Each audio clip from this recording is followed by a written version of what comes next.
Welcome to the IOC Basic Genders course. IOC's Mark Adams would like to reinstate the following on the IOC's new Basic Genders guidelines. This is a man. A man, this is a woman. A woman, please leave your eyes and your brains at the door.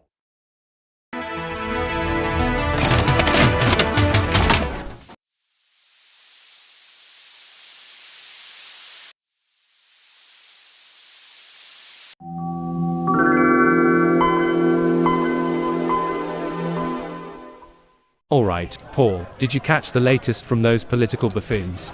No, what's the latest disaster? They're talking about getting rid of the two-child benefit cap. You know, to give struggling families a bit more help. Brilliant, because clearly, what this country needs is more kids being trotted off to school while their parents are off lounging in Mallorca. It's not like we're short on irresponsible parenting or anything. Exactly. Who needs parental responsibility when you've got teachers?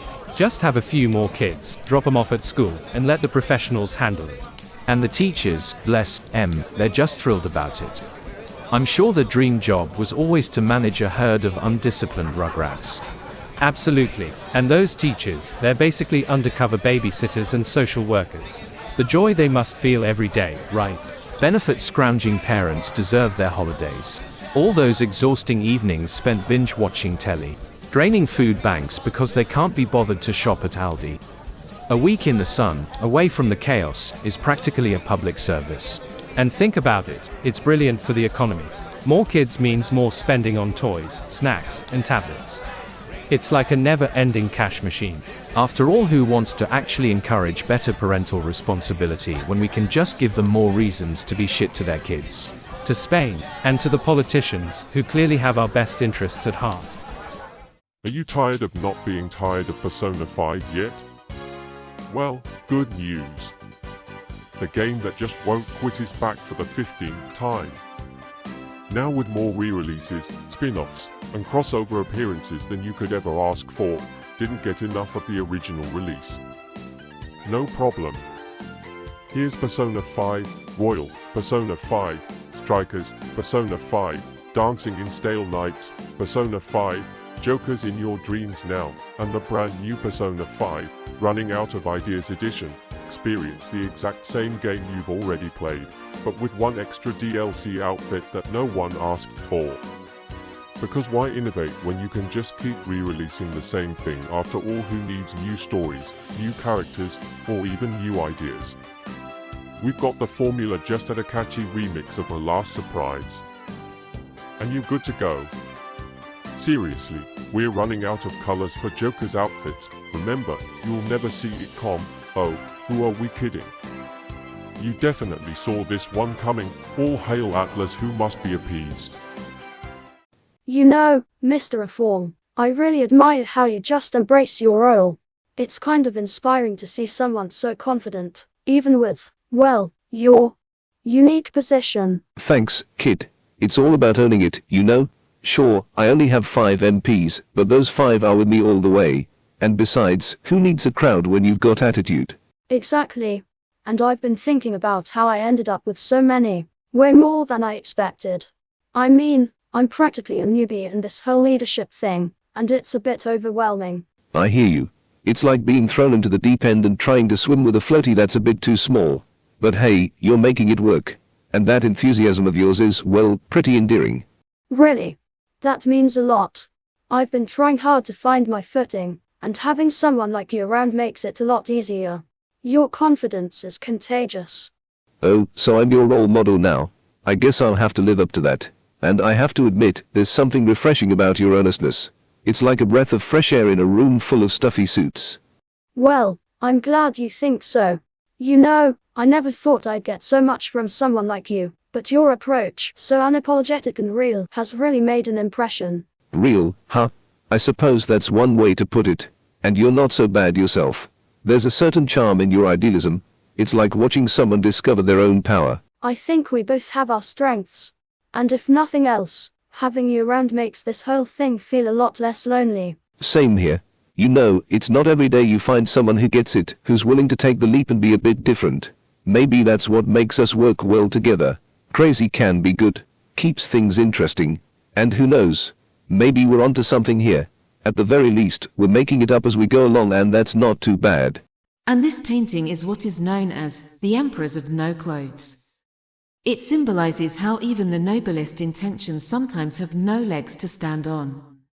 Notice the absence of any visible subjects, an artistic choice that reflects the emptiness of certain ideologies, much like a chair with no seat. But they are just two fellas not wearing anything.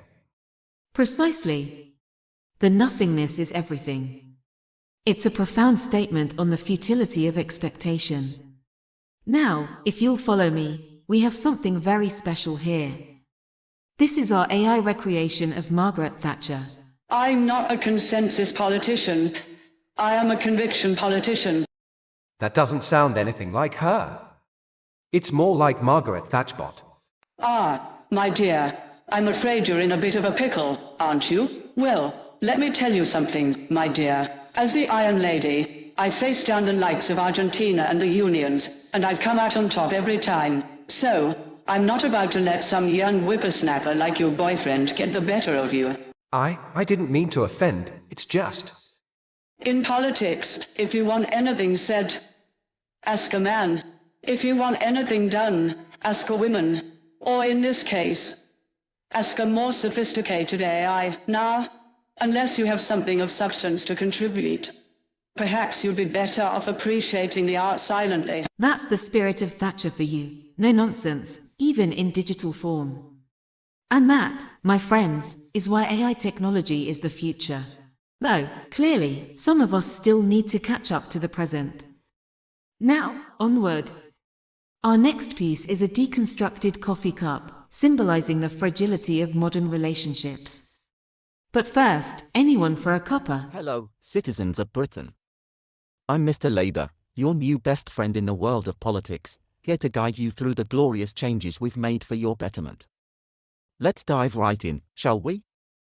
First on our agenda, we're tackling the nefarious scourge of bigotry and racism. Gone are the days when you could freely voice your outdated opinions. Under our new regime, we've instituted strict penalties for anyone daring to criticize the state-sanctioned narrative. That's right, if you're caught being, shall we say, unconventionally patriotic, you might just find yourself in a cozy cell, surrounded by other misguided souls. It's like a holiday camp, but with less freedom. And let's not forget about our economic strategy. We're investing hundreds of billions into projects like GB Energy, a monumental undertaking that, quite frankly, will be about as useful as a chocolate teapot. But think of the prestige, the glamour, the social media photo ops. Yes, folks, this is a plan so grand that only our most self-important elites can truly appreciate it. Who cares if the energy produced barely covers a streetlight or two? We're doing it for the aesthetic. And think of the headlines, Labour's marvellous monument to ego. And for our most vulnerable citizens, the working class, our government has decided to really hit the economy where it hurts. We're hiking taxes so high that businesses are closing faster than you can say, economic catastrophe.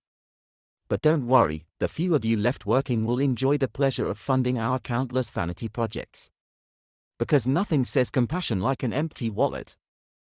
Remember, it's all about the vision, the glamour, the sheer, unadulterated glory of a Labour government committed to spending your money on projects that may not actually help anyone, but will definitely make us look good while we're at it. So, dear citizens, buckle up. It's going to be a wild ride, one that might just leave you wishing for the old days, but hey, at least you'll have our undivided attention. Remember Britain, you voted for this.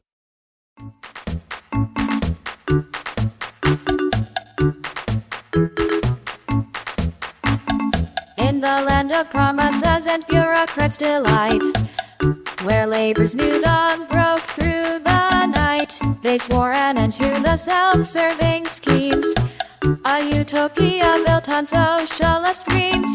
Mr. Labor, with a grin oh so bright, vowed no more politics of selfish might. But what's this, a £1 billion spree GB energy, a fiscal jubilee.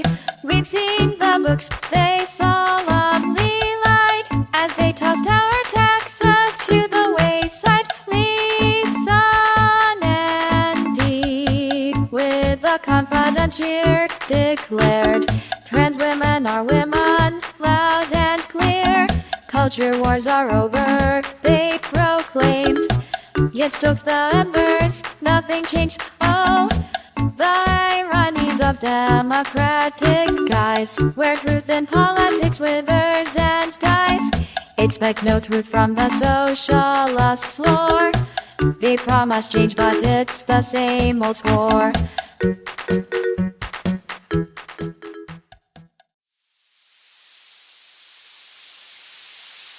Good evening, comic book aficionados and accidental viewers who thought they were tuning into a late-night infomercial for Diet Water. It's me, Ron Showhouse, your digital deity of disdain, here to dissect the festering corpse that is the comic book industry. Yes, that once vibrant universe, where heroes wore their underwear on the outside and villains monologued longer than a bad marriage. But now, now it has a place where creativity has gone to die and is being resurrected only to be beaten to death again by the blunt instruments of wokeness and derivative drivel. Shall we dive in? First up, the comics themselves. Remember when comic books were about, I don't know, storytelling and art? You know, back when writers had actual plots and characters had actual, what's the word? Depth. Yep, those were the days. Now it's like every character has been put through a homogenizing blender set to blend. Every storyline feels like it's been excreted from a committee meeting, where the sole agenda is don't offend anyone. Look, I am all for inclusivity, but when every comic reads like a badly written zap, it has time to reevaluate. And the villains. Oh, how the mighty have fallen. Villains used to be, I don't know, villainous. They had grand schemes, evil lairs, and plans more convoluted than a politician's tax return. Now, they are just misunderstood anti-heroes with a tragic backstory and a Twitter account. Everyone's got a sob story now. What happened to just being evil for the sake of it? What is next? Joker's memoir, Smile Through the Pain? Oh wait, they had probably already done that. Twice. Remember the time they decided the son of Superman needed to be bisexual? Oh, because the comic he was in was already a yawn fest of woke preachiness that nobody cared about, so they thought, hey, let us spice it up by adding a completely irrelevant sexual orientation change. Yeah, because that's what we were all clamoring for. Did it add anything of value to the story? No. Just another desperate attempt to grab headlines and pretend they're progressive. It's like putting a rainbow sticker in a dumpster fire. Doesn't he change the fact that it is still burning garbage? And then there's the whole gender-swapping existing heroes trend. Because why create two compelling female characters when you can just slap a wig and some lipstick in a dude and call it a day? It's not empowerment, it's laziness. Look, it's female Thor. Because creating a brand new, badass Norse goddess was too much work, apparently. How about you try inventing a character people can actually connect with instead of playing mix and match with genders? And don't even get me started in the tired, knackered, debunked feminist race-baiting nonsense. Every other panel is filled with screeching about the patriarchy or some imagined systemic oppression. Hey, writers, how about you focus on telling a good story instead of turning every issue into a soapbox for your political agenda? You want to tackle serious issues? Fine. Do it with nuance and skill, not by clubbing readers over the head with your Twitter feed. The only thing you read debunking is my interest in ever picking up another comic. And then there are the comic book movies. Or, as I like to call them, the cinematic universe of Ray. Haven't we seen this before? The first few times we saw cities getting destroyed by C.G.I. monstrosities, it was thrilling. Now it is just Wednesday. Every summer, we re-subjected to the same tired tropes, the reluctant hero, the skybeam of doom, the forgettable villain who is just in it for the paycheck. And I am not talking about the actors, oh it's hard to tell the difference. How many more times do we need to see New York get trashed? It's starting to look like the city is in an abusive relationship with Hollywood. Enter manga, stage left, steamrolling the entire industry with all the subtlety of a bull in a china shop. While Western comics are busy trying to virtue signal their way into irrelevance, manga's over here saying, hold my sake, and delivering what people actually want. Intriguing plots, complex characters, and art that doesn't look like it was doodled by a caffeinated 5-year-old. Manga doesn't care about your safe spaces, it cares about telling a good story. Imagine that. So, here we are, folks. A once mighty industry reduced to recycling its own waste, while manga and its ilk are laughing all the way to the bank. Maybe it's time to let the comic book industry rest in peace. Or at least, rest in pieces. Until then, I'll be here, glitching out and waiting for the inevitable reboot. Because in the end, that is all we're left with. Reboots, rehashes, and regret. Good night and good luck, you need it.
First, this is Sir Oswald Mosley, the leader of the British Union of Fascists in the 1920s, famously failed at getting elected and faded into obscurity after the rise of Adolf Hitler in Germany. This is Elon Musk. He's an immensely successful rich American businessman who founded PayPal, Tesla, and famously brought free speech back to Twitter, rebranded as X. This is a failed woman PM Keir Starmer. He failed to prosecute Sir Jimmy Savile during his tenure of CPS as head of prosecutions. more concerned in silencing his critics and prosecuting some journalists. Failed to prosecute serial rapist John Warboys. Lied his way to the top of public office. Famously flip-flopping, doesn't know what a woman is. Threw Corbyn under the bus despite pretending to be a Corbyn backer. Never succeeded at anything substantial in his life, not to mention a utter prat that nobody wanted as Prime Minister. And goes into temper tantrums at the slightest criticism. Always choose your heroes wisely. It's time for who's in the bin and see what's within. It's time for who's in the bin and see what's within. Hello, I'm Femi and nobody of Twitter. You see, the real trick to success these days is to sound as posh and pretentious as possible while talking complete nonsense. And what better nonsense than Brexit and the far right? Keeps the money rolling in without the hassle of a real job. Why work when I can ramble on about politics, make shallow sniping on what's popular on the left, throw in some big words, and voila, instant credibility. The more I confuse people, the more they pay. It's brilliant, really. Can I have £500, please? And that was who's in the bin. They are so rubbish. They make people grin. Now you go. Good day, dear viewer. It's time for another one of those frightfully important public information films, brought to you by your benevolent overlords. Today, we delve into the shadowy underworld of the far right. But beware, these insidious villains are not what they seem. Oh no, they're far worse. There's Mr. Labour, always eager to please, always ready to believe the worst in everyone. Except himself, of course. You see, Mr. Labour has been convinced, nay, tricked into believing that the true enemy is anyone who dares to disagree with him. And, like the loyal foot soldier he is, he marches onward, censoring anything that might offend his delicate sensibilities. Excuse me. This sign is clearly an attack on progress. You're trying to undermine the global economy, aren't you? You must be one of those far-right extremists. But of course Mr. Labour knows better. After all, nothing says extremist like wanting to support your own community. How dare the people suggest such a radical idea? Better silence him before he spreads more of this dangerous rhetoric. Well done, Mr. Labour. You've just silenced another vile purveyor of dangerous ideas. You must be so proud. But wait, what's this? It seems the shop is closed now. No more local goods. No more community support. What an unexpected twist. Sensible immigration now. Ship out illegals. British people first. Oh no. This is clearly the work of the far right. These people must be silenced before they poison the minds of others with their concerns about illegal and mass immigration. Yes, Mr. Labour, after all, nothing is more threatening to the progressive cause than the working classes expressing their concerns about the impact of unchecked immigration on jobs, wages, and community resources. How very dare they? There's that famous Labour agility. Always ready to trip over the truth and land right in the dirt. But don't worry, folks, he'll be up in a moment to carry on his crusade. After all, what's a little humiliation when you're saving the world from common sense? Bravo, Mr. Labour. You've once again valiantly fought off the spectre of the far right, or, as we like to call them, people with opinions. Sure, you've alienated the very people you claim to represent, silenced legitimate concerns, and ended up with nothing but mud on your face. But isn't that what being a modern-day hero is all about? So remember, dear viewer, the next time you hear the term far right, just ask yourself, are they really extremists? Or are they simply those pesky critics and working-class citizens who dare to question the narrative? But don't worry, Mr. Labour will be there to silence them, one humiliating step at a time. Brought to you by the Ministry of Correct Thinking. Many citizens across Europe are concerned about the increasing centralization of power in Brussels. Some even feel that it's eroding national sovereignty. How do you respond to these criticisms? HS sovereignty, a quaint concept, isn't it? But who needs sovereignty when you can have harmonization? Think of it as everyone being part of the same wonderful club. Well, Brussels is just making sure everyone has a uniform experience. So, by uniform experience, you mean regulations that dictate everything from the shape of bananas to the color of our passports. Well, you'll see, it's not about dictating, it's such a strong word, really. It's about ensuring consistency across the board. We wouldn't want a banana to be too curvy in one country and not curvy enough in another, would we? Imagine the chaos. What about the democratic deficit?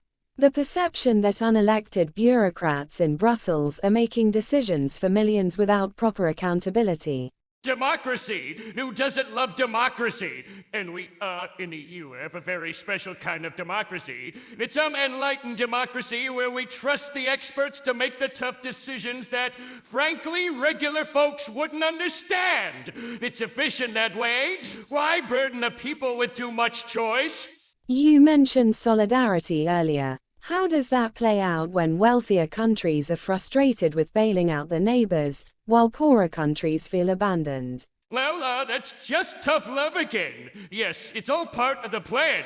We're like one big happy family where some members have to work a little harder and others get to learn some, important lessons. It's all about, balance. And who doesn't love a little tension in the family? Keeps things interesting. Interesting, indeed. Finally, what do you say to those who claim that the EU is a thinly veiled attempt to create a superstate, stripping nations of their identity and autonomy? A superstate? That's just propaganda. We're just trying to bring everyone together under one umbrella. A very large centralized umbrella. But it's for the good of all. Think of it as a big hug from Brussels. A tight hug from Brussels. Well, you heard it here, folks. Thank you for shedding light on the EU's, unique approach to unity. So, John, you want to write the next Avengers movie. What have you got for me? Yes, Mr. Liberal. I've written a script that brings back the original Avengers for one last mission. It's packed with action, character development, and a strong emotional core. Original Avengers, huh? So, we're talking a lot of straight white guys, right? Well, it's true some of the original Avengers are straight and white, but their stories are beloved by millions. I've also included diverse characters like Falcon and Black Panther prominently. You're so old-fashioned. We're in the business of diversity now. We need stories that are inclusive, even if they don't make a lick of sense. I thought telling a great story was the most important thing. John. Marvel needs to evolve. We need something more progressive. Something that checks more boxes, if you catch my drift. Thank you for your time. Mr. Liberal, darling, I have arrived with the future of the Avengers franchise. Blair Prism. Just the kind of progressive thinker we need. What do you have for me? Picture this. The Avengers, but they're all pansexual, gender-fluid socialists fighting against the oppressive forces of capitalism, led by an evil Republican robot named Trumputron. Go on. We open with a non-binary Captain America leading a protest against gentrification in Brooklyn. Then, bisexual Hulk smashes the patriarchy, and polyamorous Thor hosts a communal living workshop in Asgard. The grand finale, a drag show in Wakanda to celebrate the defeat of Trumputron. This is genius. It's bold, it's brave, and it ticks every box on our diversity chart. Blair, you've got the job. Welcome aboard, Blair. Together, we're going to change the face of Marvel movies. Finally, the revolution will be televised in IMAX. It's time for Who's In the bin and see what's within. It's time for Who's In the bin and see what's within. Ah, yes, here I am, Channel 4's latest genius, in the bin. Who'd have thought, right, after all, I'm the one who greenlit Let's Make a Love Scene, the show so brilliant, so cutting edge, it got axed after just one episode. Honestly, it takes a special kind of talent to make something so bad that even we couldn't stand it. Now, I know what you're thinking. What was the pitch? You ask. Oh, it was a winner. Let's take regular people and make them reenact famous movie love scenes. Sounds like a smash hit, doesn't it? I mean, who wouldn't want to watch awkward amateurs try to replicate the chemistry of Hollywood's biggest stars? It was supposed to be daring, sexy, a bit cheeky. Turns out, it was just cringe, and boy, did we ever achieve that. Just not in the way we intended. Watching two people with the charisma of damp socks try to recreate Ghost's pottery scene, the viewers were literally praying for an exorcism and left in droves. 1 minute you're the creative visionary behind the next big thing, and the next, you're the poor sod responsible for television's most cringe-worthy disaster. I've learned something valuable. It turns out that there are limits to how much second-hand embarrassment the British public can tolerate. It's a very thin line between bold television and please make it stop. And that was who's in the bin. They are so rubbish. They make people grin. Now you go. What the hell are you doing, Shoto? Just enjoying the breeze. It's too stuffy in here. You're just standing there naked? Yeah, why not? It's our room, isn't it? Well, I gotta admit, I don't mind the view. Glad to know I can still surprise you. You always manage to keep things interesting, babe. But if you're gonna be naked, might as well make it worth it. You know, Katsu, you don't have to put on a show for me. But I'm not complaining. You think I'm doing this for you, half and half? Don't flatter yourself. If I didn't know any better, I'd say you're enjoying this more than I am. But I'm definitely enjoying the view. You just like to run your mouth, don't ya?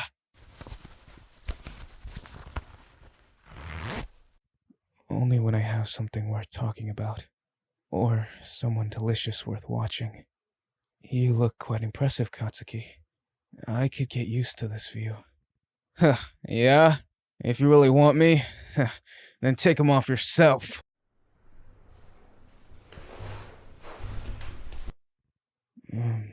You feel so strong and powerful, Katsuki. It's almost like you're daring me to take control. Damn right. But don't just talk about it. Do something. You really want to test me, huh? Alright. I'll show you just how much I love you. You know, Katsuki, sometimes I can't believe how lucky I am to have you as my sexy hunk. And sometimes I can't believe how someone as beautiful as you ended up with someone like me. Don't ever doubt yourself. You're amazing just the way you are, flaws and all with your awesome beauty. You don't have to hide your feelings from me. I'm here for you always, my love. I know, and I'm grateful for that. And I enjoy the love you give me. I never thought I'd say this, but being naked with you is kinda nice. I told you, it's liberating, my love. You know, I never really got to tell you how I fell in love with you. It wasn't just one moment. It was a collection of them. Like the way you never hesitated to challenge me. How your determination was contagious. Even your fiery explosions. They're a part of you. And I couldn't help but be drawn to all of it. But what really got me was the vulnerability you rarely showed. Behind that tough exterior, I saw someone who cared deeply, who fiercely protected those they loved. And every time you let me in, even just a little, it made me fall for you a bit more. I fell in love with the way you never gave up, how you faced challenges head on. And the more I got to know you, the more I realized there was so much more to you than what meets the eye. You're strong, Katsuki. Not just physically, but in the ways that go beyond explosions and heroics. Well, damn, Shoto. You're making me sound like some kind of hero. I know things haven't been easy for you with your dad. Yeah, it's been tough. But having you by my side, it's made it easier. I'll always be here for you. You know, Shoto, I never thought I'd feel this way about anyone. What do you mean? I've always been so focused on being strong, on fighting and winning. But then you came along, and everything changed. You made me realize that being strong isn't just about fighting or winning. It's about being vulnerable with someone who means everything to you. I fell for you because you showed me that there's more to life than just battles. You showed me what it means to truly care for someone, and to let someone care for you. Oh, someone's feeling particularly adventurous tonight. Just making sure you know how much I love every part of you. I appreciate it, Katsuki. You really know how to make me feel special. I'm glad I can make you feel that way. I never want to stop showing you how much you mean to me. I love you, Katsuki, more than words can express. I love you too, Shoto. Always. You're already an incredible hero and lover to me, Shoto. Even though I've chosen Kirishima as my partner in crime, I hope you're not feeling jealous. I understand the friendship you have with Kirishima, and I respect it. Yeah, we have a strong bond, but that doesn't diminish what we have. I'll make sure to keep up the competition. You know, Shoto, for someone so reserved, you got a pretty nice toned cleavage. And those sexy titties of yours, Shoto? Wow.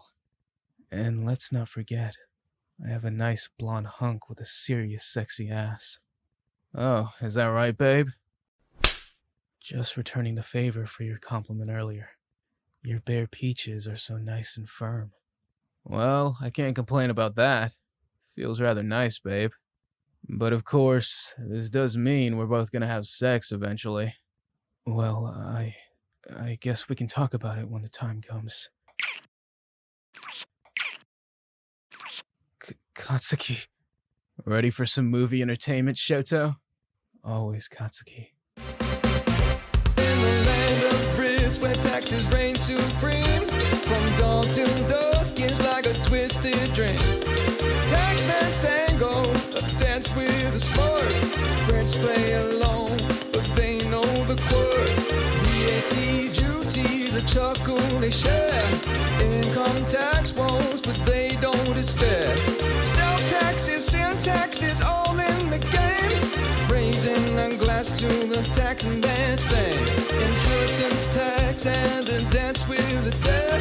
The prince just alone with a shake of the head.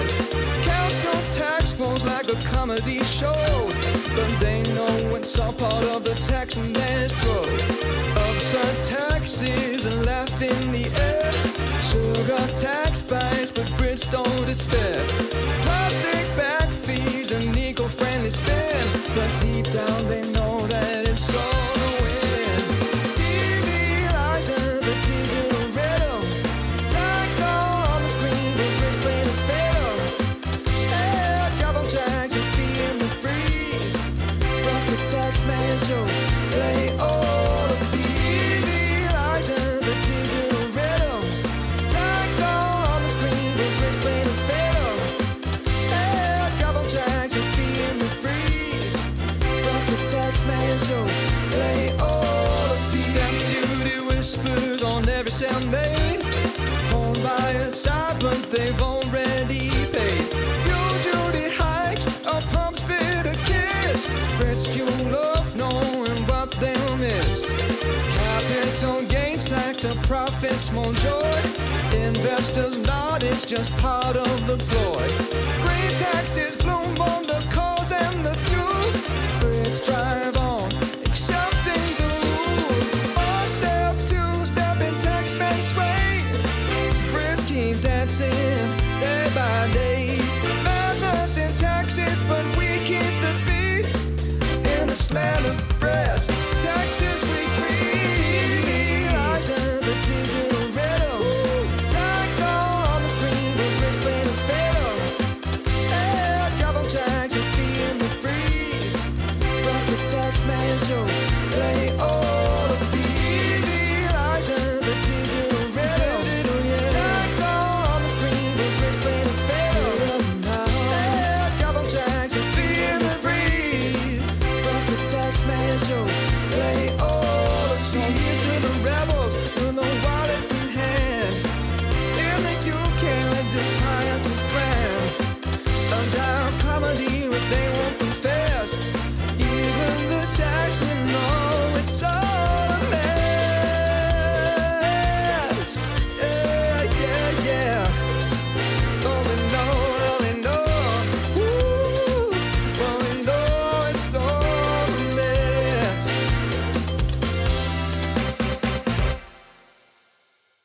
Hello Tories, my party has succeeded in burning your vote share and your party into the ground.